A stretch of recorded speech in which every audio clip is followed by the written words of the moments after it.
Welcome to ఎస్డిడికే 30 creation chicken biryani. అది కుక్కర్లో ఎంతో టేస్ట్గా ఎలా వండాలో ఒకసారి చూద్దాం. చికెన్ బిర్యానీ అది సింపుల్గా ఇంట్లోని కుక్కర్లో ఫాస్ట్గా కూడా అయిపోతుంది. ఇలాగ చాలా టేస్ట్గా కూడా ఉంటుంది. ముందుగా చికెన్ని మ్యారినేట్ చేసి పెట్టుకోవాలి. చికెన్ మ్యారినేట్ చేసుకోవడానికి ముందుగా ఒక హాఫ్ కేజీ చికెన్ తీసుకొని దాంట్లో ఒక హాఫ్ లెమన్ చెక్కను వేసుకోవాలి. రసం వేసుకోవాలి. ఒక టేబుల్ స్పూన్ సాల్ట్ వేసుకోవాలి. తర్వాత కారం వేసుకోవాలి. 2-3 స్పూన్స్ ఆఫ్ కారం కూడా వేసుకోవాలి. స్పైసీనెస్ ఎక్కువగా ఇష్టపడే వాళ్ళు 3 స్పూన్స్ కూడా వేసుకోవాలి. ఇప్పుడు పెరుగు వేసుకోవాలి. మ్యారినేట్ చేసిన చికెన్లో పెరుగు వేసుకుంటే చాలా టేస్ట్గా ఉంటుంది. పెరుగు వేసి మ్యారినేట్ చేయడం వల్ల చాలా టేస్ట్గా ఉంటుంది. ఇప్పుడు అల్లం వెల్లుల్లి ఆల్ మసాలా పేస్ట్ 1 స్పూన్ వేసుకోవాలి.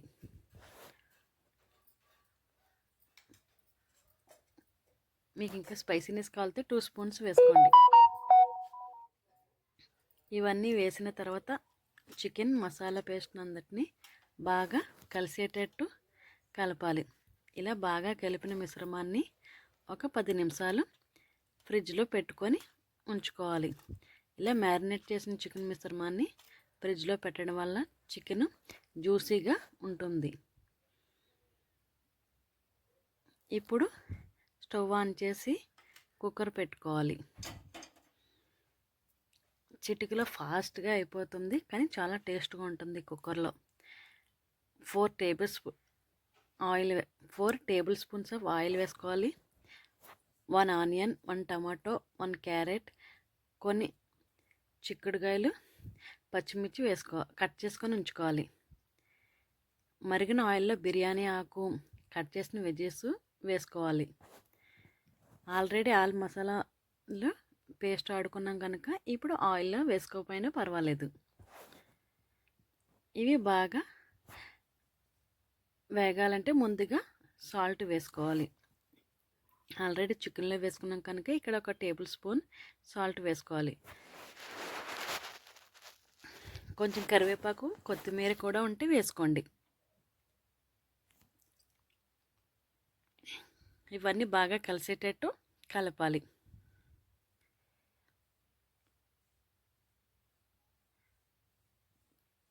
హై స్పీడ్లో పెట్టుకోవాలి మంటని.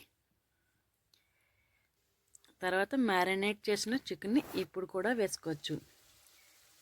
నేనైతే ఇప్పుడు వేయడం మర్చిపోయాను, తర్వాత వేస్తాను చూడండి.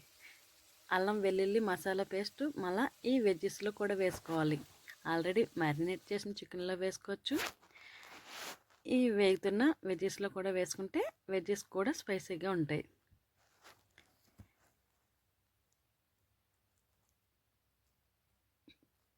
ఇప్పుడు బిర్యానీ కోసం 2 గ్లాసుల బియ్యం తీసుకున్నాను. మీరు ఎన్ని గ్లాసులు తీసుకుంటే దానికి తగిన వాటర్ తీసుకోవాలి. కానీ ఇక్కడ ఒక టిప్ ఉంది. బిర్యానీ రైస్ తినేటప్పుడు విడివిడిగా రావాలంటే ఇలాగ మన తగినంత కొంచెం ఆయిల్ వేసుకొని కలుపుకొని ఉంచుకుంటే బిర్యానీ రైస్ ఏ మెతుకు ఉంటుంది. ఇలా ఆయిల్ కలిపిన రైస్ను వేగిన వెజ్జెస్లో వేసుకొని బాగా కలపాలి.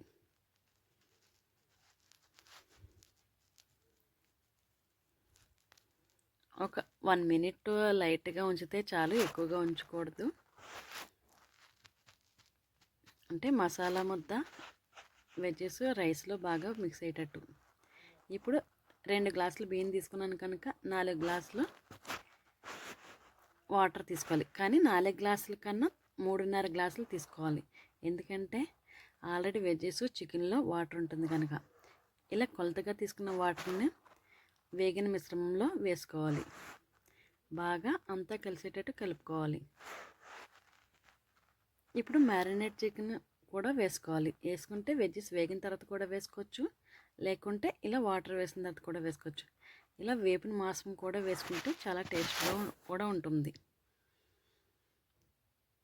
చికెన్ వేసిన తర్వాత బాగా కలిపి సాల్ట్ సరిపోయింది లేనిది ఒకసారి చూసుకోవాలి. మ్యాక్సిమం ఆ వాటర్ ఉప్పుగా ఉండేటట్టు చూసుకోవాలి. అప్పుడు రైసు చికెన్కి సాల్ట్ సరిపోతుంది. ఒక 2 మినిట్స్ అలాగా హై ఫ్లేమ్లో పెట్టి ఉడకనివ్వాలి.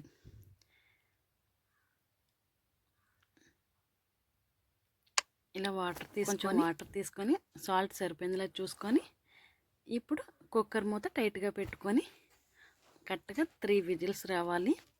మీడియం ఫ్లేమ్లో ఉండాలి. ఆఫ్టర్ 3 విజిల్స్ ఇలా రైస్ ఏ మెతికో ఉంటుంది. చికెన్ కూడా చాలా జ్యూసీగా ఉంటుంది. చిటికలో కుక్కర్లో బిర్యానీ పర్ఫెక్ట్గా, ఈజీగా, సింపుల్గా చాలా బాగుంటుంది. ఒకసారి ట్రై చేసి చూడండి. 1 గ్లాస్ బియ్యం కూడా వండుకోవచ్చు. ఇక్కడ నేను జస్ట్ 2 గ్లాసెస్ 1 పర్సన్కి ఆర్ 2 పర్సన్స్కి సరిపోతుంది. ఇలా వేడి వేడి బిర్యానీని అప్పటికప్పుడు సర్వ్ చేసుకుని తింటే చాలా టేస్ట్గా కూడా ఉంటుంది. చూడండి ఎంత విడివిడిగా ఉన్నాయో అన్నం మెతుకులు. రైస్లో కొంచెం ఆయిల్ కలపడం వలన.